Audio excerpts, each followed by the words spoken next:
Bom dia, gente. Hoje a gente continua o nosso estudo sobre o modernismo e inicia a terceira geração, também conhecida como geração de 45.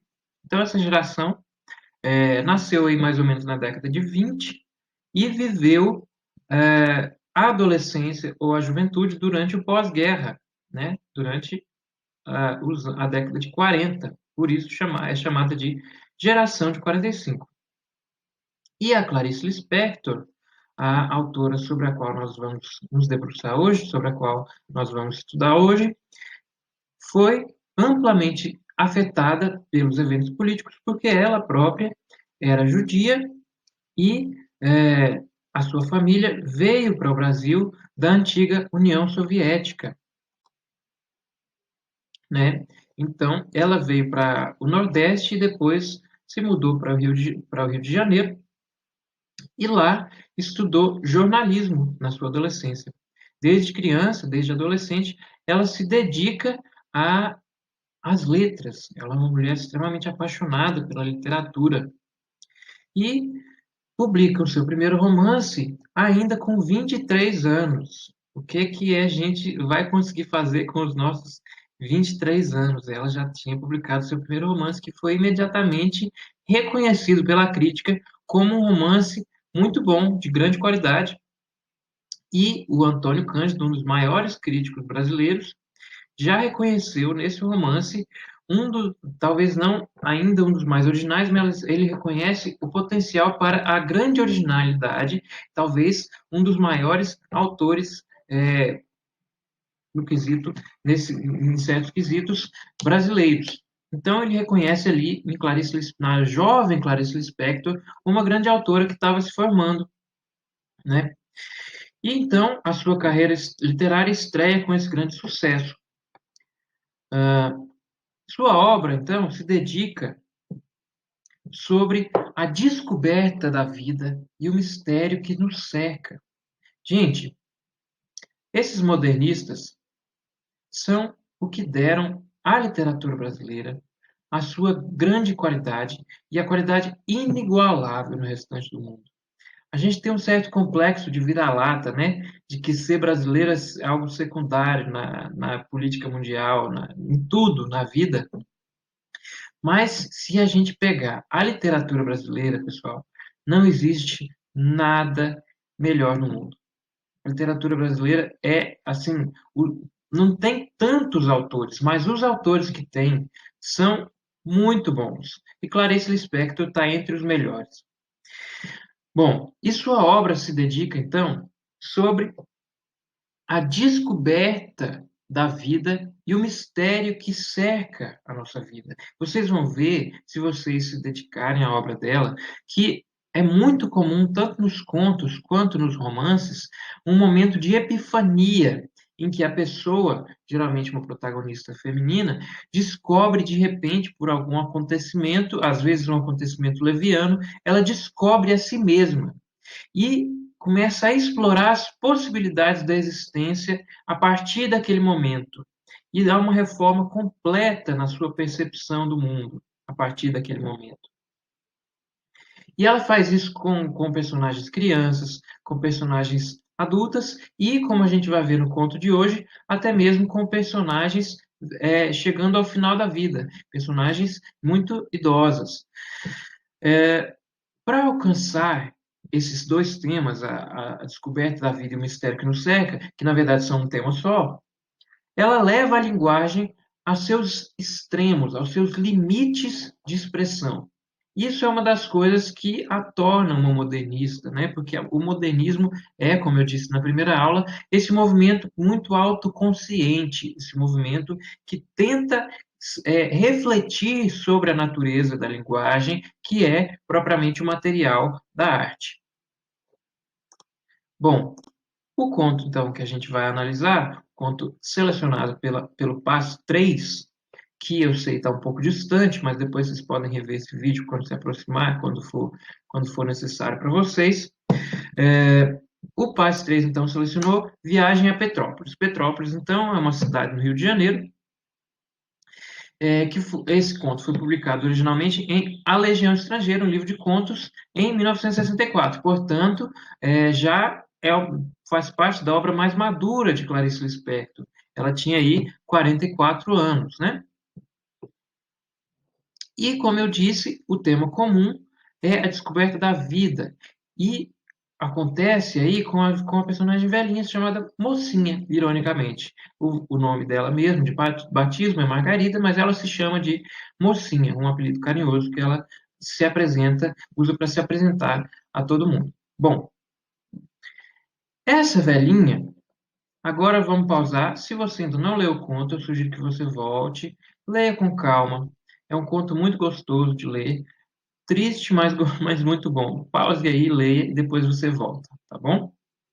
Então, Mocinha, essa velhinha que era nordestina, vivia no Nordeste e foi trazida numa grande sacanagem para viver no Rio porque prometeram que ali ela teria moradia e aí a pessoa se mandou, deixou ela morando na rua, sozinha, sem parentes, e ela começou a viver então de caridade. Uma pessoa deixava ela morar, dormir uns dias, depois ia para outra casa, e no final ela acabou conseguindo aí ser esquecida na casa de uma família rica. A família tolerava ela ali, mas pelo que a narradora diz, a narradora entra na cabeça, ela faz esse fluxo de consciência em que é ao mesmo tempo um narrador de terceira pessoa, mas a gente está flutuando aí entre a terceira pessoa e a consciência de Mocinha. Então, a gente não tem uma visualização completa da realidade, justamente porque a narradora procura emular a senilidade pela qual passa, a senilidade e a fome pelas quais passa a Mocinha. Só que isso é dito de uma maneira indireta. É como se a Clarice Lispector fosse montando um quebra-cabeça sem nunca revelar a peça central aí. Porque ela nunca diz, a não ser por um momento do conto, ela nunca diz que a velhinha está passando fome. E, na verdade, ela está. A gente vê os indícios claros disso, de que ela está passando fome ali, que ela está esquecida na casa daquela família tão caridosa, que deixa ela dormir numa cama dura e ruim e não dá comida para ela. E, de repente, um dia, quando essa família percebe que a velhinha está morando ali, resolve expulsar a velhinha, né? Simplesmente expulsar para a casa de um parente. Então, eles aproveitam que uma parte da família está fazendo uma viagem até Petrópolis e resolvem levar a velhinha junto para deixá-la na casa desse parente. E essa possibilidade, essa prospecção de uma viagem que se aproxima, desperta a velhinha para a vida. Esse é o momento de epifania. Mais uma vez, então, ela desperta. Só que, ao mesmo tempo, é um momento em que ela come, a única vez em que ela come no conto. E, portanto, esse momento de epifania é auxiliado pelo contraste entre a desnutrição e a breve nutrição que ela tem com uma torrada velha que ela tinha deixado no bolso ali por alguns dias. Então, para vocês verem o nível de miséria pelo qual ela estava passando. Ela não consegue dormir, então, na noite anterior à viagem e se dá conta da miséria que ela estava passando, do sofrimento que ela estava tendo. Que ela vivia numa cama dura, não tinha o que comer, ela sentia uma fome, assim, descomunal. E é, ela então, começa a se recordar do que ela viveu. Ela começa a estranhar o momento que ela está vivendo. Justamente esse reconhecimento de si que é tão importante em Clarice. Ela estranha, ela estranha esse momento que ela está vivendo, em contraste com as lembranças da vida que começam a voltar. Então ela começa a se lembrar do seu marido, que ela não consegue reconhecer de todo, ela só vê ele numa determinada roupa e não consegue ver a imagem completa dele.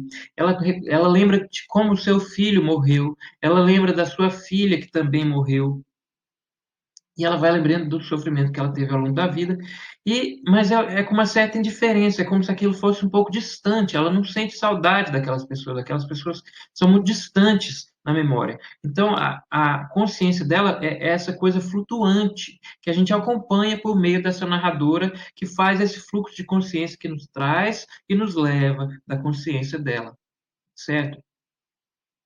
Então, ela vai fazer a viagem para Petrópolis no dia seguinte e ela começa a se encontrar aos poucos, mais radicalmente. Por que que eu digo aos poucos, mais radicalmente? Porque ao mesmo tempo que a consciência é flutuante, quando ela vem, é um encontro radical. Então ela vem lentamente, mas quando vem, é radicalmente.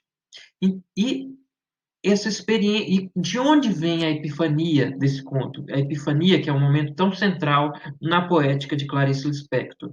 A epifania vem justamente por ser rejeitado do mundo. Então, ser rejeitado pelo mundo provoca um encontro consigo mesma. Então, é uma coisa muito profunda, muito, muito bonita, né?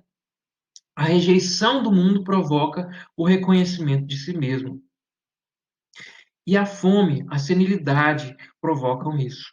Né? Então, ela estava afastada de si mesma por causa da senilidade. O contraste entre a fome, a mudança de perspectiva de uma viagem e a breve nutrição que ela tem provocam, então, isso. E a rejeição, ao mesmo tempo que ela é rejeitada pelo mundo, ela se encontra consigo mesma. E ela, nesse momento, ela tem, quando ela chega, então vamos lá, vamos com calma. Ela é levada pela família até a casa de Petrópolis, só que a família não tem coragem de despejar a mulher. Eles se dão conta de que é um ato muito cruel, de que seria estranho você aparecer na casa do parente. Ó, oh, toma essa velhinha e cuida dela, essa velhinha é estranha. Então eles despejam ela do carro e mandam ela se virar e ir até a casa e falar que eles mandaram ela. Quando ela chega lá, o que que acontece? Ela tem um momento de extremo contraste com a família rica, que a iria receber. Porque aquela família está tendo um café da manhã abundante e é uma família com a mulher da família estrangeira, então ela tem uns hábitos estranhos para a velhinha, para a mocinha. Porque a família está ali comendo umas coisas estranhas e todo o tempo ela está ali projetando a vontade de estar comendo, mas ao mesmo tempo a consciência de que ela tem fome é flutuante. A gente não tem essa consciência total. A gente tem a consciência, por meio da narradora, de que ela não consegue parar de observar a comida. Né? Então, ela está passando fome. Mas ela própria não tem a consciência dessa fome completa, a não ser por uma vontade de tomar café. Olha só, não é nem de comer, é de tomar café. Bom, enfim, a família de Petrópolis não aceita ela expulsa mais uma vez e ela começa então a andar, toma uma água, sobe uma ladeira e esse encontro consigo mesma prossegue. Né? Então, como é que acontece esse último encontro? Ela começa a ter uma lembrança de que ela é mulher. Olha só, ela se lembra de que ela é mulher quando ela vê um homem e uma certa sensualidade desperta dentro dela. Então, a lembrança de ser mulher também desperta junto. E aí, ela pausa, descansa numa árvore depois de beber água e morre. É um conto extremamente triste, mas extremamente reflexivo sobre a nossa condição humana, sobre o que é preciso para ter consciência de si mesmo, sobre a radicalidade da rejeição em contraste com o encontro consigo. Certo, gente? Eu sugiro que quem não leu, quem está com preguiça, leia o conto, porque é muito bonito. Essa maneira de contar não é completa. Eu faço uma análise ao mesmo tempo que eu conto. Então, não te dá a experiência completa do conto. Então, vão lá, leiam, se vocês ainda não tiverem feito isso. E bons estudos. Um abraço a todos.